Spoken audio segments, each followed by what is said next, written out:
संपूर्ण विश्रामगृहाला या ठिकाणी भेगा पडलेला आहे।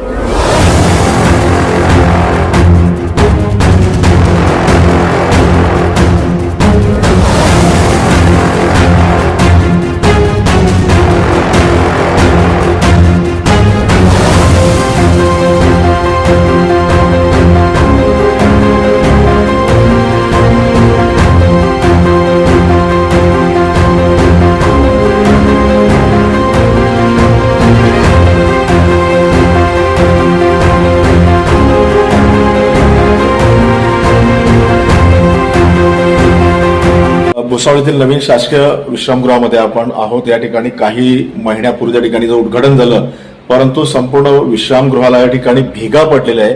फार म्हणजे आपण स्पीडली पद्धतीने म्हणजे फार घाईघाई या ठिकाणी बांधण्यात आलं होतं आणि त्याची आज दुरावस्था पाहिली तर पूर्णतः या ठिकाणी या रेस्ट हाऊसला भेगा पडलेल्या बघायला मिळत आहे।